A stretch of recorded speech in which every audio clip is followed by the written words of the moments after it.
What up, everyone? This is Brenton. And Jenna. This podcast is all about connecting with our Autumn family in a fun and different kind of way. So turn down that CB, buckle up, and enjoy the show. It's going to be truckin' awesome.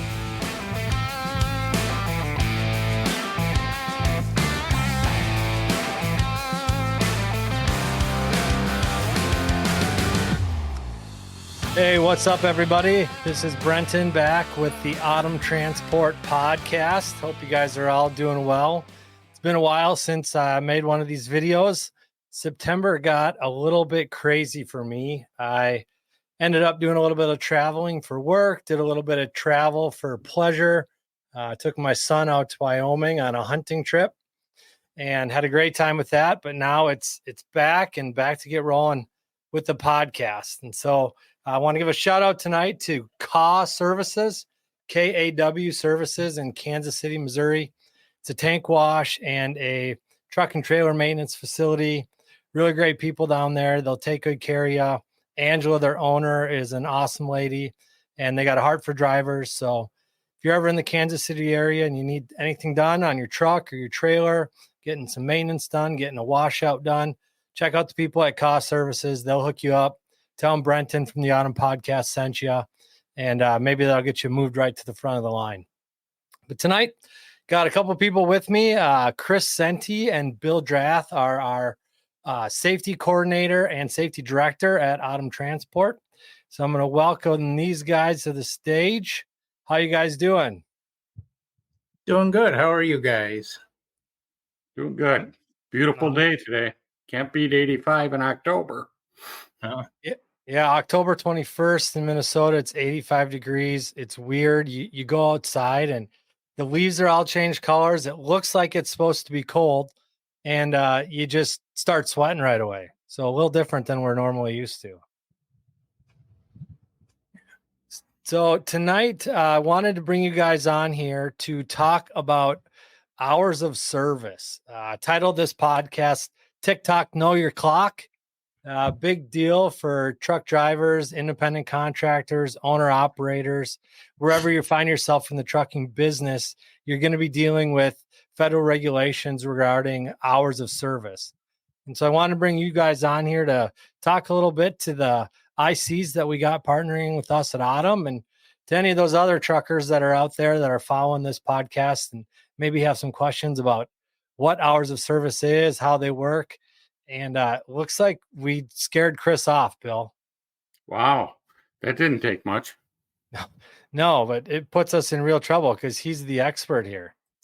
Yeah. Oh, there he is. I don't know what happened. I was like, where'd it go? I got real nervous because if I was supposed to fill the time and answer our drivers' questions, we'd be in trouble. Bill, I'm sure you'd have my back. But, I think I do pretty good. There you go. All right. Well, it's hard to trust the guy with that much Packer gear in the back of his screen there. No, it's not. Yeah, it is. Oh, man. So, Chris, why don't you, Chris, get us started talking about hours of service. So hours of service, all drivers are out there for production. They want to be able to drive as much as they can every day. To get on to that next load or to get home, whatever it might be. But as they know, every minute of their day is controlled by the hours of service. And if we get too many violations in hours of service, then drivers will tend to get pulled in at scales more. CSA scores will rise, things like that. So hours of service is very important. One, to understand it. Two, to comply with it. And three is to know how much you can get done each day and to know what status you need to be in at certain times during the day based on what you're doing at that moment during the day. Sure. Hey, Dan, good to see you. Dan's here with us tonight. Man, I love that truck, Dan. I know it's giving you nightmares, but I think that's one of the most beautiful trucks any of our ICs got. I'm a long nose Pete guy though, so I'm guilty. Roy Wallace, funny guy. At first he said Chris always disappears when you need him. Then he Hey, came Roy. back. He's always there when I need him. So thanks for tuning in, Roy. And I know your truck's been giving you fits too. So I hope everything's going better for you, or will be going better for you soon.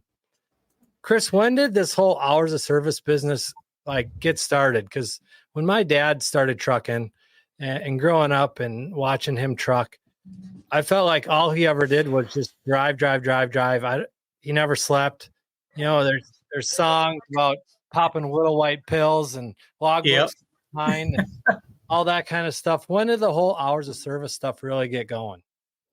Well, you got me on that. I don't remember what year it was instated. I want to say it was back when the FMCSA was probably founded. There were points early on where even when there was logbooks, that's the way we drove. Really didn't matter. The hours of service have had a lot of changes over the years. But unfortunately, you got me on that one. I don't know the exact year when it came in. But okay. I would probably say it came in with the FMCSA or a little later or earlier with the ICC. And what was the intent with that? Was it a group of government regulators sitting around just wanting to make life miserable for truck drivers? Well, some days that's what it really feels like, especially if you've been out for 3-4 weeks and you're trying to get home. Sure does feel like it. But no, it was intended for safety of not only the motoring public, but also for drivers. There's been studies over the years with circadian rhythm, with when drivers are sleeping, when they're not, what effects that has on the body after working so many hours. But it was meant as a safety tool. Okay. As much as our drivers think of me. So I'm a tool. Well, I looked it up quick, Chris. 1938 was when the Interstate Commerce Commission first put hours of service regulations in. Did you say 1938? 1938. Yep. 1963, it was they could changed it to split their 8 hours of off-duty time into 2 periods of 4 hours each. But 1995 was when the Federal Highway Administration was established and started to do new regulations. So 95 probably is the current, most current ones. Yeah, and in 2003, I think it was in 2003 is when they moved from you could be on duty for 15 hours, you could drive for 11, and you had to have 8 hours off between shifts, and that moved to what it is currently for property carrying vehicles. But motor coach and people transportation still go under the old hours of service for property carrying. They're still the 15 hours on duty, 8 hours off in between. Yep. So, Chris, why don't you give us kind of at a base level, where are we at with hours of service now? I know we hear numbers like 70 hours, 14 hours, 8 hours, 7-3 split, all that. What kind of give us the kindergarten understanding? What are hours of service? Where are they at now? So being as most everyone here is property carrying, I'll just focus on that. A driver can either operate under the 60 hours and 7 days or the 70 hour and 8 day provision. If your company operates 7 days a week, you can operate under 70 hours and 8 days. If it operates 5 or 6 days a week, it can operate under the 60 hours and 7 days. And a driver is allowed to be on duty for 14 hours in a day and drive 11 of those 14 hours. And within 8 hours of driving, they're required to take a 30-minute break. That 30-minute break can either be on duty, off duty, or sleeper berth, or a combination thereof to equal 30 minutes. And then a driver also has the option to do a split sleeper berth with either doing an 8 and 2 or a 7 and 3. If they choose to do a split sleeper berth, the smaller 2 or 3 hour portion can be either off duty or sleeper berth, but the larger portion is required to be in sleeper berth. And drivers have to be careful of that, because when they're doing the 8-hour or 7-hour part of the sleeper berth, PC is not allowed during that time. It will negate that split sleeper berth. Because how could you be driving under PC if you're supposed to be laying down back in your sleeper? Yep. That they want it uninterrupted, and how the FMCSA looks at it is, if you're doing split sleeper berth, there really shouldn't be a time that you would need PC. You would always be running with hours. I want to encourage you guys as we move along here. For those of you tuned in, if you have any questions, feel free to interrupt us at any time. If you have a question about what is sleeper berth, what is PC, anything that we're talking about here, go ahead, drop a question in the comments, and we'll read it and answer it. Bill, I know one of the things that you do at Autumn is look at a lot of logs. What are some of the things that you're seeing in terms of how guys are maybe not interpreting their hours of service correctly when they're filling out their logs? Well, first thing is a 10-hour break is 10 hours, not 9 hours and 58 minutes. And if you start driving before you hit that 10, that negates that. So then a split sleeper berth might have to work for you, or you've got to start all over. The other thing is the 30-minute rest break. So in your first 8 hours of driving time, you must take at least a 30-minute break. And that 30 minutes has to be 30 minutes. And the ELDs, electronic logging devices, measure it down to the second. So make sure you're taking that exact time. Spend a lot of my time looking at reports for PC usage. And then we have to look at where you went and how it was used and things like that to make sure it follows the rules. And I was at a safety conference last week, and basically that is the hottest topic out there is PC use. Let's come back to that, Bill. Sorry to cut you off, but we do have a couple of questions coming in, so I want to grab those, and then we'll go back to PC because I know that is a big thing. So I want to hear your thoughts on that. First of all, Todd, how you doing? Good to see you, Mr. Moody. Hey, Todd. Dan Decker asked the question: how do you know what hours you're going to get when doing the split? What are the determining factors that give back the hours? So the biggest way to look at the split is that you get the exact same amount of hours, the 11 and 14. And whenever you take a qualifying sleeper berth period, meaning the 2 off duty or the 8 off duty, on either side of that cannot equal more than 11 or 14. If you're in the split sleeper berth or the sleeper berth status, meaning that hours of service rule set, you can go into the recap on the side, and it will tell you what your anticipated hours and what time you will receive those anticipated hours. But if you just want to look at your graph for a rough idea, count your hours before and after that last split sleeper, and that'll give you how many hours you would have available when you're finished with that period, that current sleeper berth period. So I suck at math, so I always make it really easy. Say you came on duty, you drove for 5 hours, and say we're operating with 10 hours of drive time. You took 3 hours off. You would then have another 5 hours to drive after that 3 hours off. And then when you took your 8-hour break, then you would have that other 5 hours back. You'd basically just keep rotating that same 5 hours. And then to find out the total time is if you had any on-duty time in there, that would be what you would subtract from your 14. So say you had a 15-minute pre-trip, you had a half-hour fuel and inspection in there, you would add that time together to say, okay, I had 5 hours of drive time, but I had 7 hours of on-duty time. So then you would have, under the 14-hour, you would have 7 hours of on-duty and 5 hours of drive time. And that's just because I suck at math. That's why those numbers are used. Dan, if that helps, that That's great. I hope it does. If you have a follow-up question, please go ahead and drop it in the comments for us here. We have another question here from Chris Horner. Chris, first of all, thanks for watching. Have you heard after you do a 8-2 or 7-3 split, after that you have to go into sleeper even if you're home? Some, as myself, have just gone off duty.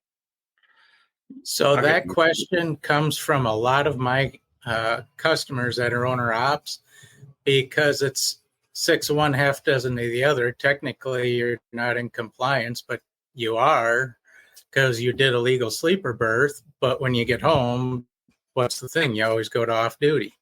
But when you do that, you create a violation, because now it's missing that 7 or 8 hour sleeper berth. So I just instruct drivers, when you get home, go into sleeper berth and either edit it when you come back out, or if truck's at home after 10 hours, go out and put yourself in off duty.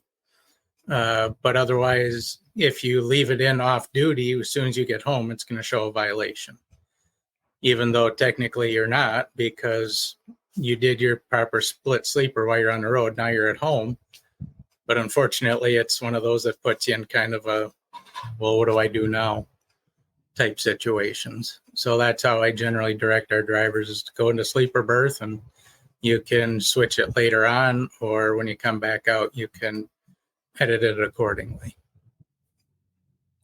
Chris, if you really want to make sure you don't get in trouble, just when you get home, just go actually sit in your sleeper for the remaining time and send Chris Senty a picture that you're laying in your sleeper, and then everything will be just fine. Oh, I'd love some of those pictures I get. I can imagine the facial expressions. You're right, Chris. It is a catch-22. And that's why just the way you keep from getting noticed more is on these violations. So if you put it in sleeper berth and edit it out after, your 8 or 10 hours, never had a real problem with that before. Well, thanks, guys, for asking those questions. Bill, want to swing back over to you here and tell us more about what you were at a safety conference. What conference was it? And what were you learning about PC? It was Captive Connections. It was sponsored by the insurance agency, and it provides the insurance to all autumn owner operators, and that are pretty much all, as far as I know. And they have this conference twice a year to help keep people educated and up to date on any changes. As I was saying with PC, the biggest thing is personal. That's the first word in PC, and it's got to be personal. If you're doing it, anything is related to commerce. If you're going to a tank wash, or if you're going to a customer and you run out of hours, you cannot use PC for that.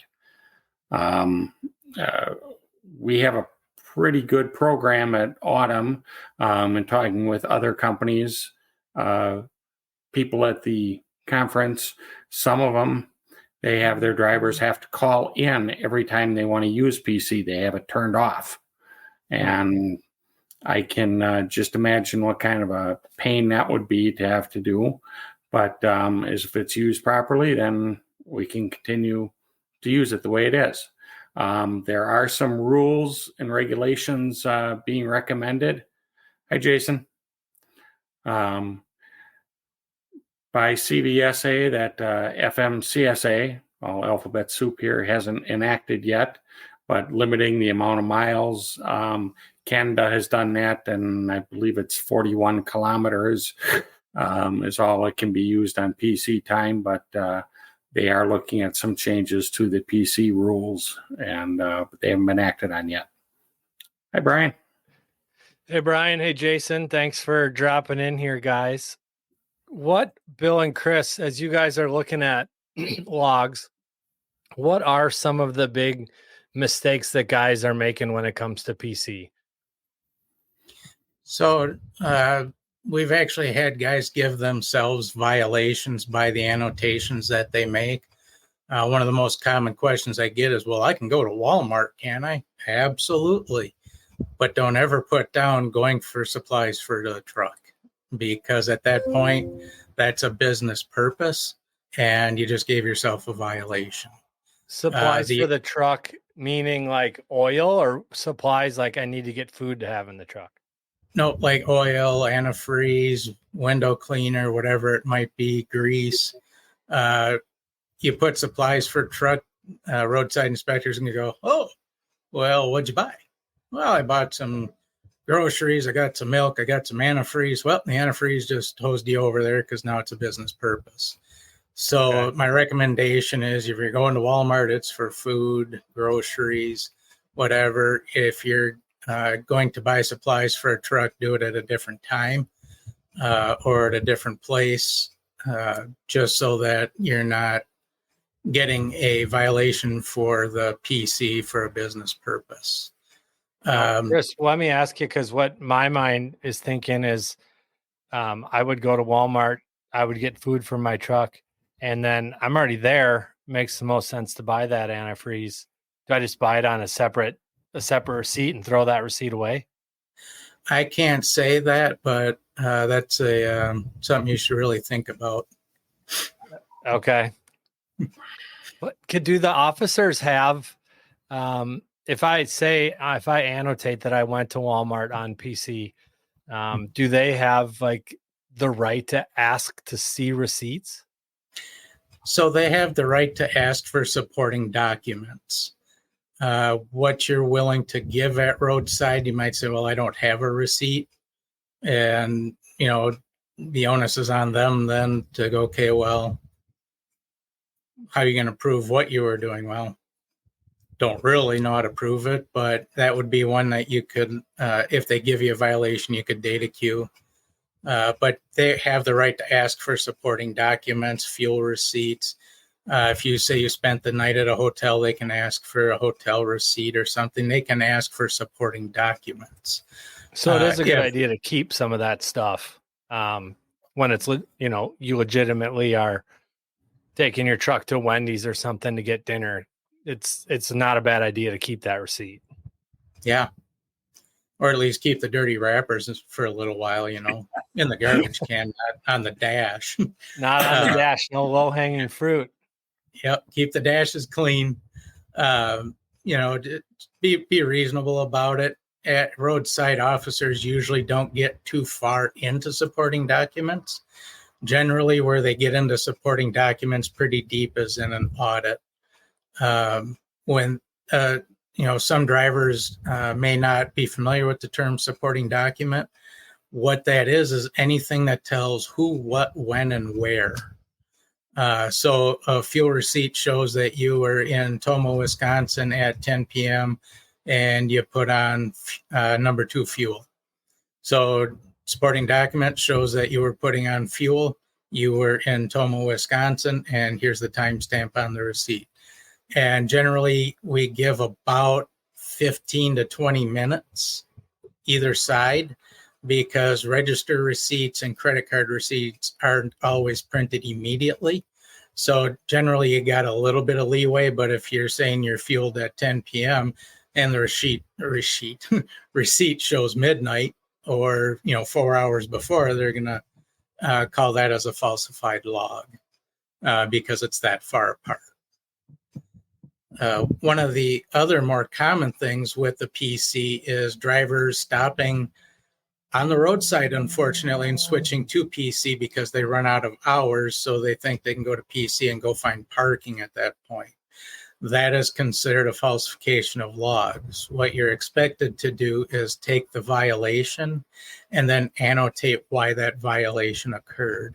So let's say you got delayed in traffic or you had a breakdown or something where you didn't have a choice, but it doesn't meet an adverse condition or it doesn't meet anything else. You're going to put down why that violation occurred so that at least you're explaining what happened. Okay. This is a good question here from Dan. If I run out of time at a consignee, how far can I travel? What status do I use? And what is considered a safe haven and what isn't? Anywhere, Dan, I'll answer that for you. Anywhere in Chicago is not a safe haven at all. So don't go to Chicago. But what is the official answer to that, guys? If a driver runs out of time, they made their delivery, their 14 hours is up. What do? They're told they can't stay there. The consignee says, nope, you need to leave.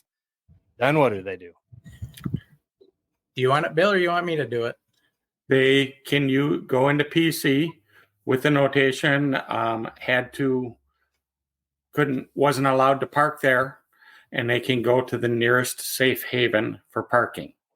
Now, the nearest safe haven doesn't mean they can drive past 3 or 4 truck stops to get the one that they like better. And the other thing is, if your load is headed, or your next pickup, whichever it is headed west, and the next truck stop that way is 20 miles away, but you've got a truck stop 5 miles to the east, you're going east, even though you don't want to. You have to go to the nearest one. Okay. And what's considered... Dan, I hear you, man. The Northeast is horrible for parking. Oh, you aren't kidding. Anything east of the Mississippi sucks. For a safe haven, what they consider your next safe, legal, available parking space. When they say that, when we talk about safe, I always joke around where if you're heading to somewhere safe, I don't consider the TA in West Memphis to be a safe parking place. If you want to bypass that and keep going, I usually don't fight it. Thank you, Jason. That was going to be one of my other points. He got me out a little early. So safe haven is actually not an hours of service term. It is for hazmat only. That is where you can drop a loaded hazmat trailer, and it's gated, guarded, and somebody has the ability to move it in an emergency. And what I learned is any military base is considered a safe haven because guess what? They'll put it inside, they're gated and guarded, and they'll move it whenever they want. So any military base is a safe haven, but it's a safe, legal, available parking space.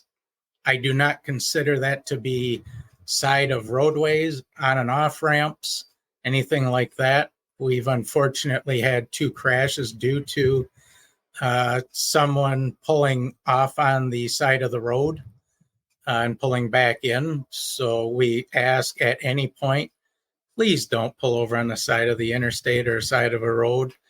Get off at an exit and try to find parking there. The big catch, just like what Bill said, is don't be driving by places. So if you go to your first place on PC and you get there, there's no parking available. Those dash cams you guys have is great to hit that manual record button and drive around, because then you have video proof that there's no parking. The officer can't argue with that, and neither can I. Hey, look, yeah, there's no parking here. And then what you're going to do is make an annotation while you're there that no parking available, and you're going to go on to your next. And you do that until you find parking.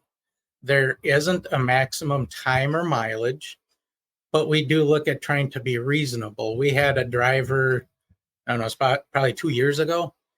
He stopped at 4 places, and all 4 places did not have parking. So it was close to 2 hours before he found a place. So it's a matter of what's available, where you are, what is safe, and but what you can find, and just being reasonable about it. Gotcha. Jason here says, to answer Chris's question, no, like he said, you take the hit and notate parking. This is what Chris asked here. Not to keep interrupting, are you allowed to use personal conveyance because you're held in rush hour traffic? Isn't that just poor trip planning? Or being really unlucky. Yeah, trip planning, adverse conditions would not allow that to be used then because of rush hour traffic, because that's a normal situation that happens every day. Now, if there is an accident that closes the road and you end up having to wait because of that, that's different. And that would fall under adverse conditions, in which you can use and take up to 2 hours of your time back from when you were sitting. But you only get the amount of time back that you were sitting there waiting to get through. Okay, so let me speak this back to you, Bill. Make sure I'm understanding this correctly. 'Cause I remember we had a driver, one of our independent contractors a couple months ago was in Alabama, and there was a massive car fire, and it shut the interstate down I think he was just sitting there for like 6 hours. So if his clock ran out, he could extend that clock. Are you saying up to 2 hours and notate it as adverse driving conditions? Yes, sir. That is correct. But only up to 2 hours. Just had that on down in Alabama on I-65 last week, where there was a police incident going on and they shut down the interstate. One of the drivers had called about that. And okay. But it doesn't matter how long you sit there. If you're sitting there for 5 hours or 8 hours, the most you can add to your time is 2 hours. That's correct. Yeah. We not often we run into it, but we did have one driver where it wasn't at a complete stop. It wasn't parked. It was like 1 mile an hour, 2 mile an hour forever, it seemed like. So in that case, he had to keep driving because it was continuous movement, but he ended up being a total of 4 hours. So 2 hours in adverse, but he went over an additional 2 hours. So we told him to continue in the violation and make the annotation of where it started and where it ended, because then we were able to verify the same thing on our end with the GPS trail. So then we have that information. So if we are in an audit or a roadside, we can say, yes, we use the exemption, but this still maintained before this driver was able to get to somewhere safe to park. Either one of you want to answer this from Jason? Not supposed to exceed 16 hours total, correct? So in the adverse driving condition, you are correct. In that situation, it shows as a violation because of it. But if that's what it took to get him somewhere, we're not going to hold it against the driver. Whether the FMCSA does is a whole different story, but. Chris, you mentioned something earlier, and thanks to all you guys that are logged in here listening and asking questions. Appreciate it. And like Chris might have said, but if you got a question, somebody else probably has that same question. So don't be afraid to drop a comment, ask a question. We were here to answer your questions. No, I just forgot mine. Brenton, one other thing I want to say on the PC, and it was brought up last week a lot, was the use of PC because it's in off-duty time. Don't want to make sure that someone's not taking a 3-hour break and then going on a 3-hour PC and then taking an hour break and going back driving. Well, they got their 7 hours, but no, they really didn't. So we want to make sure that people get their rest, and that's one of the biggest things is we don't want fatigued drivers out there. We want them to get their rest. Right. Hey, Missy, hope you're doing good. Thanks for dropping in here. Where do you make the annotation in the ELD, or how do you get to the screen to annotate something? So are you asking when you're entering one of these statuses like adverse or PC, or are you just talking a general annotation? If it's adding an annotation for one of these special driving, when you hit adverse or PC, the box that automatically pops up is going to be, it'll say reason. And that's what we mean with annotations. I think it says reason or annotation. That's where you're going to make the annotation of what you're doing it for. If you just want to annotate a status, like you ended up in a 15-minute over your 11-hour drive time and you want to annotate it, when you go to your events tab, then you'll see the events. You can tap on it, and then there should be a tab down below that says annotate. Or if you're using the web application, you can click the plus sign next to it, and that'll bring up an annotation box, and you can enter it in there. Or if you can't remember either one of those, give us a call in safety and we can add it. Is an acceptable annotation after a violation for going over your hours of service to say, my dispatcher just overplanned me? Is that acceptable? Unfortunately, no, because the DOT says the driver is the ultimate captain of the ship and has that decision. But what you hit on, there's carriers out there where that would be 100% accurate, unfortunately.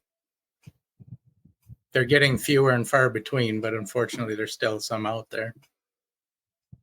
But it really is important, that relationship that the independent contractors have with their dispatch team as you're talking about your load plans, as you're looking at your ELD and figuring out, what time am I supposed to deliver tomorrow or what time am I supposed to pick up, that you as the owner operators are understanding your own logs, understanding your hours, and having that conversation with your dispatcher to say, hey, I don't think I'm going to have enough hours to do this legally. Can we make adjustment on that pickup time? I want to say from my perspective, sitting in the load planning seat, that when you're load planning for, there's 40 drivers in liquid tanks. I think we're around 25 in hoppers and somewhere around 70 in our pneumatic division. It's real hard to know exactly where every single one of those drivers is at with their hours of service. Yeah. Okay. All right, Roy, I'm blaming Brenton for all my violations. Well, you're not even my division, buddy. But, it is really hard to know, okay, how many hours does Roy have left today? How many hours has Missy driven? Where is Jason at on his 70? And yeah, we have access to that data and we can look up your logs and see, but having that conversation back and forth with your dispatcher, it saves you the headache. It saves us a lot of time. And I think in the long run, we're all more effective. So I just want to encourage anybody here listening that if you're given a dispatch, if you're given a plan and it's not realistic, if there's things that your dispatcher needs to know, okay, Dan Decker's blaming me for all his violations as well. I think Bill, we have a theme here. Yeah. If you guys start seeing that on the logs when you're auditing, just let me know. But yeah, have that conversation, right? And if you have questions about your logs, just like we are here now, Chris and Bill and the rest of the safety department at Autumn, they're there to help. We don't want you to have violations for your own sake, and we don't want you to have violations for Autumn's sake as a whole. So please reach out, send an email, make a phone call, and we're all here happy to help. A couple other little quick things too, if I can add. Yeah. Oh, here's a question too, Bill. Go ahead with your quick thing, and then we'll take Chris's question. Is make sure on your notations they're clear. Don't put personal down, because I don't know what personal is. Going to truck stop for bathroom. I mean, that's fine. Not it's not like it's going posted on public. You can say what you want on there, but try and keep your notations clear. And there was something else too, but I just did that like Brenton did before. I forgot what I was going to say. Do you want him to notate going to the bathroom if it's a number 1 or a number 2, or just no? Okay. Chris, are we allowed to turn off the logs through in the bunk and throw it in the bunk and worry about it later? I never recommend throwing it in the bunk. Usually under the tires is better. Roy says, honestly, I'm very careful with my hours of service, and when I have questions, I call safety. They always steer me in the right direction. Well, thanks, Roy. It's good to hear that our safety team is doing a good job. And Jimmy, sorry. Yeah, Jimmy had said, I'm blaming all my violations on tank washes. Dan Decker agrees the tank washes are the main culprit for violations. How do you handle tank washes? Sometimes guys will get there and they'll end up being stuck sitting there for 4, 5, 6 hours a time. It'll eat up their clock. Another question we get, can I PC to a tank wash? I got empty. I'm just about out of hours. I know I need to wash out tonight, so I'll be ready to go tomorrow morning. Can I PC to the tank wash? Is that something guys can do? No, that's not allowed. It's a business purpose. But now once you get to the truck wash and drop your trailer, you can PC and go get something to eat or go shopping, and then PC back to the truck wash for the night or for whatever. But yeah, going straight from your customer to the wash, that's a business purpose. If you get into a situation like that, I agree, Jason. Give us a call if you're not familiar with split sleeper berth and you're going to hit 7 hours. We can walk you through how to do it once and then get you back on your 11 and 14. So that way, hopefully you're not burning every single minute that day and at least be able to get somewhat down the road. What if a guy gets to the tank wash, they're going to take their 10 at the tank wash, but the tank wash doesn't have a yard dog and they need to actually back the trailer into the wash? How do you do that or handle that situation so that you don't interrupt your 10? Is there anything they can do there? Call me. Call you? Okay. We'll do that.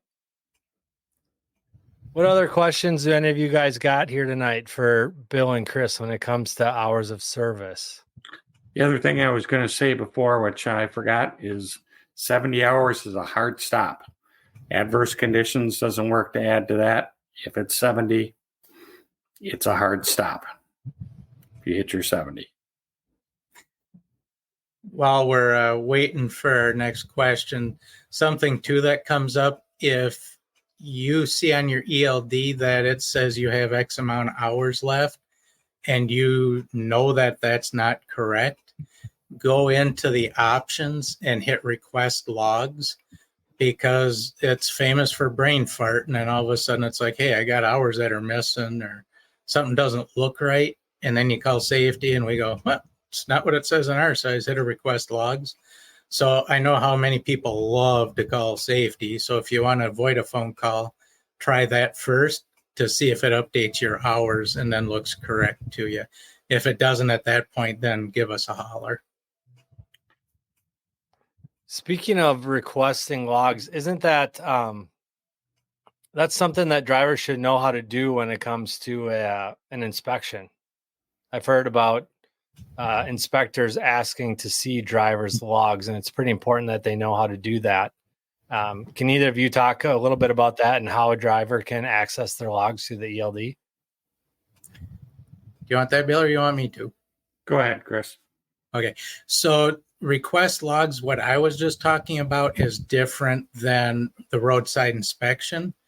When you're on the ELD, you'll see a button that says data transfer or log transfer or compliance or roadside inspection. Different ELD systems have it labeled different. You're going to hit that, and then the officer's going to give you an email or a code, and you would enter that email or code in where it asks you for that information, and then hit send, or I can't remember what all of them say, but it would, at that point, you would just hit the code, email or code, and then send it to the officer. And if you're true not, that once you do that, the officer, that they can track you for days afterwards? No. Once you send them that code, it only downloads the 7 days that they are allowed. They can keep that 7 days, but they cannot track you at all. That is why when you want to get out of the roadside inspection status, you have to enter your password again, because it just, see you later, Chris. You have to enter in your code because you're no longer in the ELD full system. they can only have access to that data for that 7 days from the date of inspection. Dan had another question here. When can we properly use a yard move? Yard moves can be used on customer property. If you go out to a street or a roadway, then you're not in a yard move, you're in driving status. But if you're moving around on customer property, that is proper use of a yard move. All right. Jimmy says, my ELD trips itself from PC to normal driving. It automatically then starts counting against my drive time. How can I fix this? Drive to a nearest PeopleNet facility, and I can't say that. Can't say that. We have, that is currently a known issue by them, and they are still working on it. So if it happens to you, you have two options and one request from safety. The first request is please let us know because we submit all of those to PeopleNet for their investigation. And then your two options are, one, to run a paper log for that day, fill it back in with that information showing that you had the 34-hour reset or the full 10-hour reset based on whichever one you were doing. And then you have to keep track of your 70 hours until your next 34-hour restart. Or you just wait for another 34 to finish, or 10.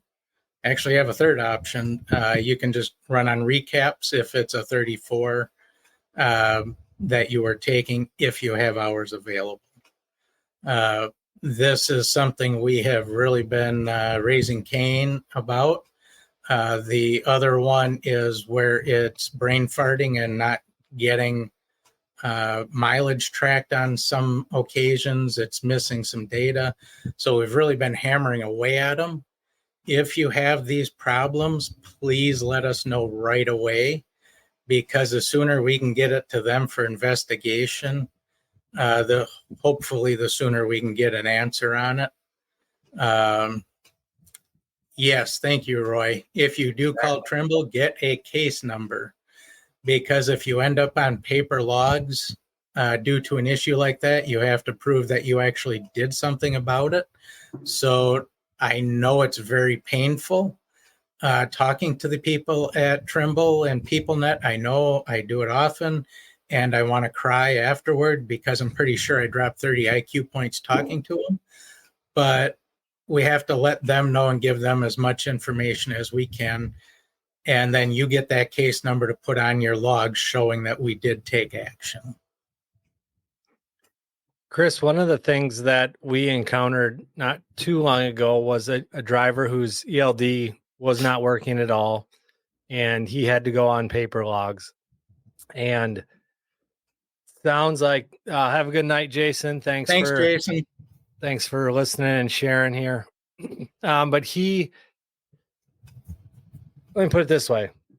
If a driver goes on paper logs, does he have to keep that paper log filled out, current and up to speed each day? Or at the end of, say, 6 or 7 days, can he go back and just fill them in from the best of his memory?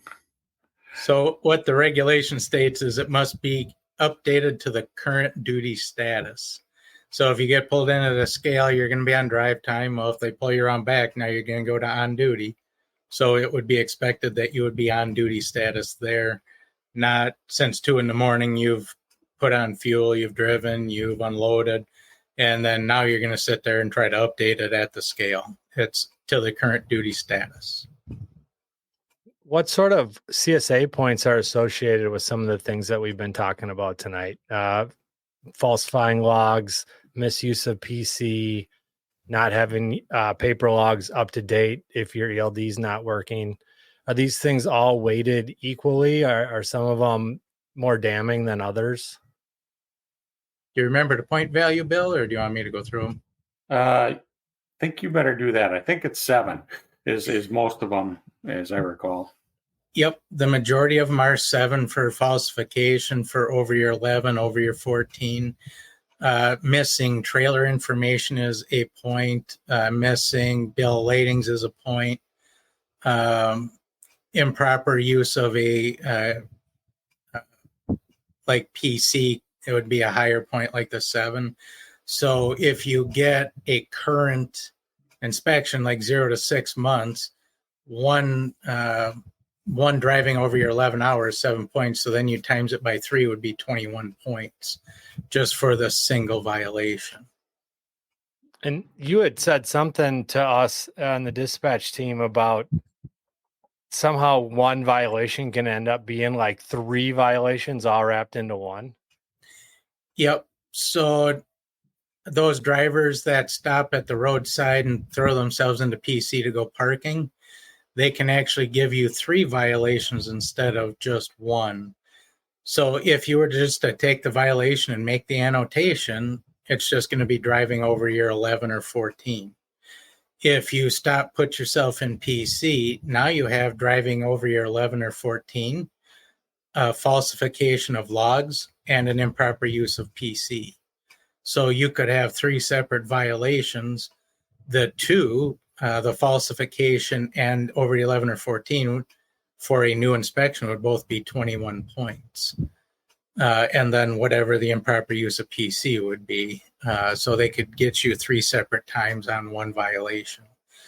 And that's why we've been trying to educate the drivers is don't pull over and put yourself into PC just because you're not going to get somewhere when you wanted to, because why do you need 2 extra violations when you only need 1? Well, I appreciate everybody's questions here, and I appreciate your time, Chris and Bill. Give a couple more minutes here, I think, for other questions. If anybody has anything that they want to ask here before we wrap this up, go ahead, drop it in the comment. One other quick thing I wanted to say is right now, being that we're in alert status for hours of service, it's falling on me to talk to people. So even if you have a 1-minute violation for hours of service, you're getting a phone call from me. And just to say, hey, you got to make sure not to run to that last minute, or, what happened. A lot of times I'll start with what happened. Why did it happen? Or, explain what happened. See if there's something, and I'll look at it, see if there's something we can change. If it qualifies for a split, and you went home and it's a weekend and I get in on Monday and I'm looking at things, can I just change it to sleeper berth and make it so it's legal then? Did that several times this week. So we want to make sure that we don't have the violations because of the increased inspection exposure that we have right now. Anytime safety calls, it's not always a bad thing because sometimes we don't understand what's going on. So that's why we like to ask questions. So, yeah, one of the things that I've always really appreciated about Autumn is the fact that we are all wanting to be on the same team together. There isn't thank you, Roy. Appreciate that. Thank you. But we want to support you as independent contractors, owner operators out there.